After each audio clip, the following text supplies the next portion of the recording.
Assalamualaikum warahmatullahi wabarakatuh. Kami dari kelompok 8 akan mempresentasikan hasil kerja kami, yaitu analisis serta memahami pola pergerakan dan interaksi sosial melalui dataset Guala. Berikut anggota kelompok kami, yaitu ada Dewi Oktaviani, yaitu saya sendiri, lalu ada Yohana Manik, dan Diana Syafitri.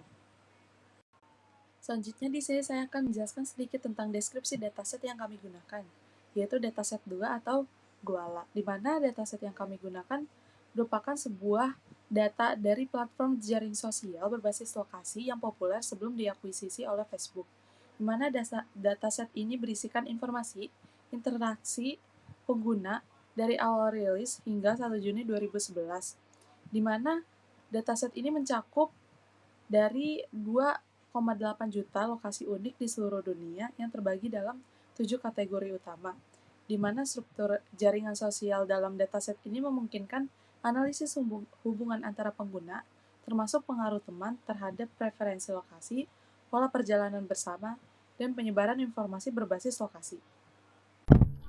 Di sini saya akan menjelaskan mengenai ide dari dataset Guala ini. Jadi inti dari ide ceritanya, dataset ini memberikan wawasan mendalam mengenai popularitas lokasi dan pola mobilitas atau interaksi pengguna melalui data check-in di berbagai tempat. Jadi setelah melakukan analisis terhadap dataset ini, kita menemukan 10 lokasi populer yang dapat menemukan destinasi yang sering dikunjungi oleh user, mencakup kategori seperti taman, restoran, tempat hiburan, dan pusat perbelanjaan.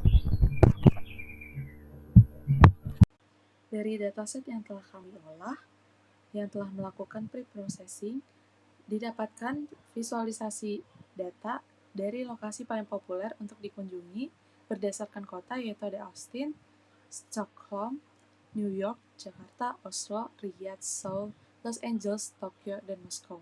Dan spot kategori ada otomotif yang mungkin sebuah toko yang berisikan tentang otomotif, lalu ada corporate office, lalu ada ASEAN yang mungkin di sini adalah ASEAN Market, lalu ada grocery, coffee shop, lalu ada food yang mungkin ini adalah sebuah restoran, lalu ada American yang mengandung sebuah restoran Amerika, lalu ada shopping yang mungkin dapat dipikirkan yaitu tentang kosmetik dan lain sebagainya seperti baju juga, lalu ada Mexican dan pizza.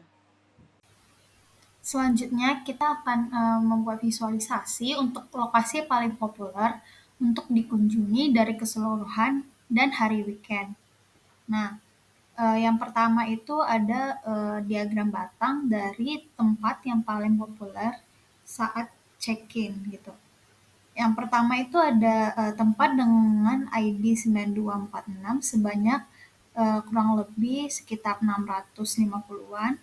Selanjutnya itu ada list ID 19542 dengan banyak total kunjungannya itu sekitar 800 sekian. Nah, dapat dilihat bersama bahwa tempat dengan place ID 332537 ini memiliki total kunjungan yang paling banyak, kurang lebih itu ada 1000. Selanjutnya itu ada visualisasi untuk diagram batang dari top 10 lokasi yang paling banyak dikunjungi saat weekend. Nah, untuk location ID dengan nomor 26432 itu yang paling besar, sebanyak kurang lebih itu ada 300.000. Kemudian dilanjut dengan lokasi ID 9246, dilanjut dengan lokasi ID 19542 yang tidak memiliki selisih terlalu jauh, sedangkan dengan location ID yang pertama 26432 itu memiliki selisih yang cukup jauh. Lalu di sini ada sebuah visualisasi berupa network atau visualisasi dari data jaringan, di mana di sini merupakan sebuah gambar di mana pengguna memiliki aktivitas secara bersama, di mana pada titik tengah itu banyak sekali user yang melakukan aktivitas di dalam lokasi ataupun jam tertentu.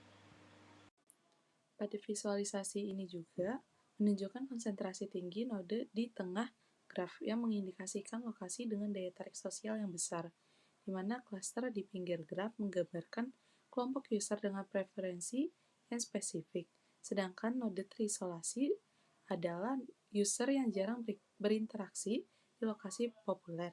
Hal ini mencerminkan variasi perilaku sosial platform.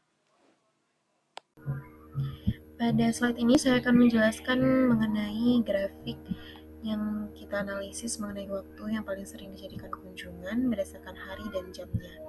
Nah, pada grafik sebelah kanan ditemukan bahwa aktivitas check-in itu relatif rendah pada dini hari sekitar jam 2 hingga jam 6 pagi dan cenderung meningkat pada pagi hari dan puncaknya terjadi pada sore hari hingga malam hari.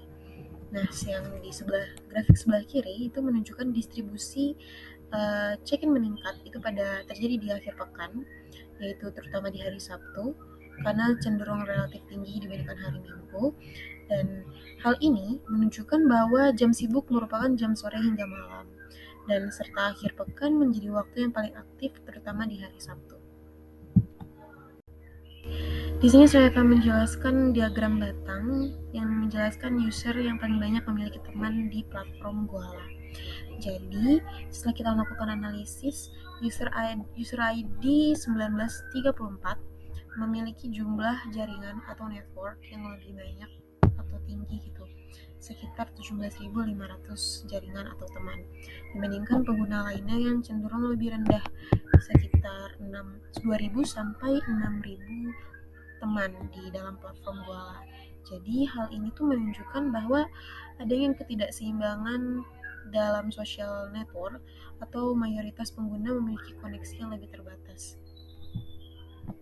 Lalu di sini ada sebuah data spasial yang akan membentuk sebuah visualisasi berupa map, di mana ini itu akan mempresentasikan sebuah kepadatan pengunjung berdasarkan check-in, di mana di sini dapat kita lihat, jika kita lihat pada peta map dunia, di sini yang paling banyak adalah dari benua Eropa dan benua Amerika, yang dapat kita lihat pada gambar di sebelah kiri. Baik, di sini saya akan menjelaskan sedikit tentang korelasi dari fitur-fitur yang ada pada Goala. Dapat kita lihat dari heatmap yang telah ditunjukkan di sini. Ini heatmap ini menunjukkan korelasi antar berbagai fiturnya. Angka dalam sel menunjukkan koefisien korelasi person, di mana nilai 1 akan mengidentifikasikan hubungan positif sempurna. 0 menunjukkan tidak ada korelasi, dan minus 1 menunjukkan hubungan negatif sempurna dari heatmap. Dapat kita lihat pada fitur photos_count, itu memiliki korelasi positif yang kuat dengan check-ins_count sebesar 0,87 dan memiliki korelasi positif juga terhadap user count sebesar 0,68. Ini menunjukkan bahwa lebih banyak foto cenderung terkait dengan lebih banyak check-in dan pengguna. Sebaliknya, pada fitur radius_meters itu menunjukkan korelasi positif moderat dengan check-in counts dan user counts, tetapi juga negatif dengan beberapa fitur lain seperti fitur max items count, yaitu minus 0,21 yang menunjukkan hubungan kompleks antara fitur dalam dataset. Setelah dilakukan beberapa visualisasi data dari dataset Goala, dapat kita simpulkan bahwa secara keseluruhan, analisis ini menggambarkan pola mobilitas pengguna Goala, interaksi sosial berdasarkan lokasi, distribusi aktivitas berdasarkan kategori lokasi. Analisis ini tidak hanya relevan untuk memahami perilaku pengguna platform berbasis lokasi, namun juga dapat menjadi informasi awal analisis perilaku user. Pendekatan yang digunakan dalam visualisasi ini memberikan dasar untuk penelitian lanjutan dengan fokus interaksi sosial, preferensi lokasi pengguna, serta pola perjalanan pengguna. Sekian presentasi dari kelompok kami. Kami harap penelitian kami dapat menambahkan wawasan untuk analisis lanjutan terhadap dataset Goala. Sekian, terima kasih.